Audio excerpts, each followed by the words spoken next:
আজকে আমাদের board meeting ছিল। বোর্ড মিটিংয়ে আমরা অলোক ঘোষ আমাদের যিনি কাউন্সিলর ছিলেন, পরিমল দা আমাদের ক্রিকেট আমাদের খেলা প্রেমী মানুষ ছিলেন, ক্রীড়াবিদ ছিলেন, এবং ফারসাতে যে আমাদের মহিলা শিশু বাচ্চারা মারা গেছে তাদের স্মৃতির প্রতি এবং তাদের আত্মার প্রতি শ্রদ্ধা জানিয়ে আমরা 1 মিনিট নীরবতার মধ্যেখান দিয়ে বোর্ড সভা আজকে আমরা শুরু করেছিলাম। তারপরে বিভিন্ন কাউন্সিলররা বিভিন্ন রকমভাবে বিভিন্ন ইস্যু অ্যারাইজ করেছিলেন। কেউ বিল্ডিং প্ল্যানের করেছিলেন, কেউ ড্রেঙ্গু নিয়ে করেছিলেন, কেউ ড্রেন সাফাই নিয়ে করেছিলেন এবং রাস্তাঘাট নিয়ে করেছিলেন। তো রাস্তাঘাট দেখুন, বর্তমান যে পরিস্থিতি, স্টেট ইলেকট্রিসিটি বোর্ডে যে আন্ডারগ্রাউন্ড ওয়ার্ল্ড প্রজেক্টের যে কাজ চলছে, তো সেইখান থেকে সেই কাজটাকে যাতে তাড়াতাড়ি শেষ করে দেওয়া যায় এবং রিপেয়ার করার ব্যবস্থা করে সেটা আমরা ইলেকট্রিক সাপ্লাইকে জানাবো। এবং তারা আমাদের পয়সা না দেওয়ার জন্য আমাদের এই সমস্যার মধ্যে আমরা পড়েছি। তো আমরা খুব তাড়াতাড়ি চেষ্টা করব যাতে রাস্তাঘাট রিপেয়ার হয়। এবং আমাদের এই কর্পোরেশনে আজ থেকে আমাদের এই বোর্ড মিটিংয়ে একটা সিদ্ধান্ত নেওয়া হলো যে প্রত্যেক কাউন্সিলর তার এলাকায় 30 লক্ষ টাকা নিজের যেটা চাহিদা হবে, নিজের যেটা প্রয়োজন হবে, যে কাজটা এমার্জেন্সি বুঝবে সেই কাজটা তারা সেখানে করবে এবং সেই কাজ করার মধ্যেখান দিয়ে তারা করবে। 30 লক্ষ টাকা সারা বছরে নিজেদের করতে। তারপরে যেটা পাবলিক ডিমান্ড থাকবে, পাবলিকের যে চাহিদা থাকবে, সেই কাজ আমরা পাবলিকের কথা মতন আবার আমরা সেটা করতে থাকব। এবং বড় চেয়ারম্যানদের বলা হলো যে বিভিন্ন যারা সামাজিক মানুষ রয়েছেন, যারা ধর্মীয় মানুষ রয়েছেন, তাদের নিয়ে বিভিন্ন রকমভাবে মিটিং করে অ্যাওয়ারনেস করার জন্য এই ডেঙ্গুর ব্যাপারে, যাতে ডেঙ্গুটা বিশেষভাবে না ছড়িয়ে যায় এবং মানুষ যেন সেইটাকে ভালো রকমভাবে গ্রহণ করতে পারে এবং কর্পোরেশনের যে কাজকর্ম রয়েছে সেই কাজকর্মগুলো যাতে কর্পোরেশন যেগুলো করছে বা করবে সেইগুলো যেন ওই তাদের আলোচনার মধ্যেখানে তারা যেখানে যেখানে থাকবেন, যেখানে যেখানে যাবেন, তারা সেই আলোচনাগুলো করলে মানুষের সচেতনতা বৃদ্ধি হবে এবং আমরা চাইব যে যাতে ডেঙ্গুটা আসানসোলে না ছড়িয়ে পড়ে। তো এই সমস্তগুলো হলো আলোচনা। আগামী দিনে আমরা এমআইসি মিটিংয়ের ব্যাপারে, বাল্ক কানেকশানের ব্যাপারে কয়েকটা সিদ্ধান্ত নেব। সেই সিদ্ধান্তর মধ্যে যে বাল্ক কানেকশান যেখানে যেখানে ফ্ল্যাট হচ্ছে বা যেখানে যেখানে কমপ্লেক্স হচ্ছে, সেই সমস্ত জায়গায় আমরা তাড়াতাড়ি এই বর্ষার পরে আমরা জল দেওয়ার ব্যবস্থা করে নেব। সকলকে ধন্যবাদ জানিয়ে আমরা আমাদের বোর্ডের সভা শুরু করছি।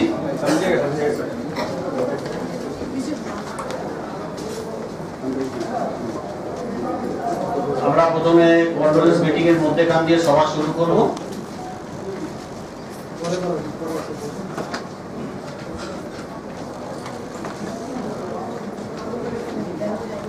আপনারা সকলেই জানেন এবং সকলেই গিয়েছিলেন, আমাদের 93 নম্বর ওয়ার্ডের কাউন্সিলর অলোক বসু মারা গেছেন।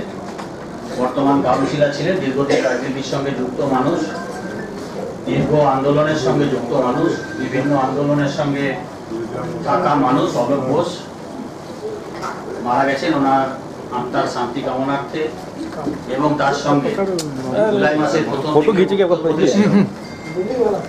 হাতরাসে যে ধর্মীয় অনুষ্ঠানে মহিলা শিশু সহ শতাধিক ব্যক্তি পদপিষ্ট হয়ে মারা যায়, তাদের আত্মার শান্তির উদ্দেশ্যে এবং আমাদের প্রখ্যাত ক্রীড়াবিদ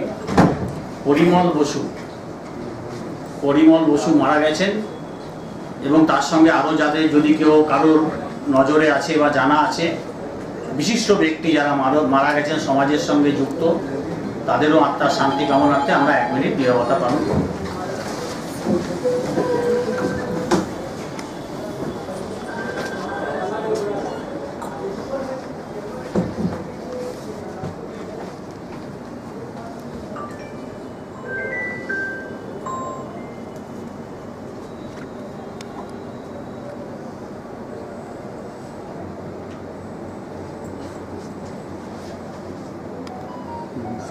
ধন্যবাদ।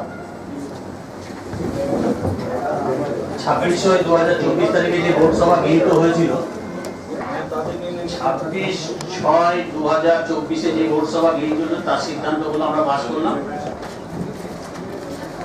এরপরে আছে ডেভেলপমেন্টের বিষয় আছে, জলের বিষয় আছে, স্যানিটেশনের বিষয় আছে, বিল্ডিং প্ল্যানের বিষয় আছে।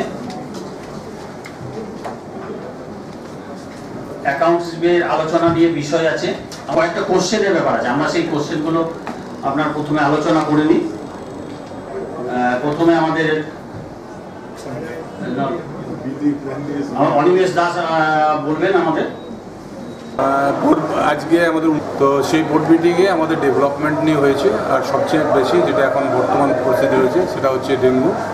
সেই ডেঙ্গু নিয়ে যাতে সবাই সচেতন থাকে, প্রতিটি কাউন্সিলররা সচেতন থাকে, আমাদের স্যানিটারি ডিপার্টমেন্ট, মেডিকেল টিম যারা আছে তারা যা ঠিক মতোভাবে কাজ করতে পারে তার ব্যবস্থা করার জন্য আমরা বলেছি। এবং সবচেয়ে একটা বড় খবর হচ্ছে, ভালো জিনিস হচ্ছে, প্রতিটি কাউন্সিলরে কাজ করতে চাইছে। এবং আমাদের যেরকম রাজ্য সরকার আমাদেরকে প্রতিটি বিধায়ক প্রতি বছরে 70 লক্ষ টাকা করে আমাদের দিচ্ছে কাজ করার জন্য। তো ঠিক সেইভাবে আমরা বর্তমান কর্পোরেশন 1 আগস্ট থেকে এই বছরে আমরা প্রতিটি কাউন্সিলরকে 30 লক্ষ টাকা করে মানুষের কাজের জন্য আমরা ঘোষণা করেছি, এবং এটা 1 আগস্ট থেকে আমাদের ইফেক্ট হবে। আর ডেঙ্গু নিয়ে আমরা সিএমএইচ, ডিএমসি আমরা সবাই মিটিং করেছি, এবং প্রতিটি বড়োতেও আমরা বলে দিয়েছি যে ওখানে বিভিন্ন ধর্মাবলম্বী যারা আছে, ধর্মগুরুরা যারা আছে তাদেরকে নিয়ে বসুক, তাদেরকে বুঝিয়ে, যেখানে মন্দির আছে, মসজিদ আছে, গির্জা আছে, সেখানে যেন ওনারা বলেন মানুষকে যে ডেঙ্গুটা সবার হতে পারে, এবং ডেঙ্গু থেকে বাঁচার জন্য উপায়গুলোকে জানিয়ে দিতে হবে মানুষকে, পরিষ্কার পরিচ্ছন্ন রাখতে হবে।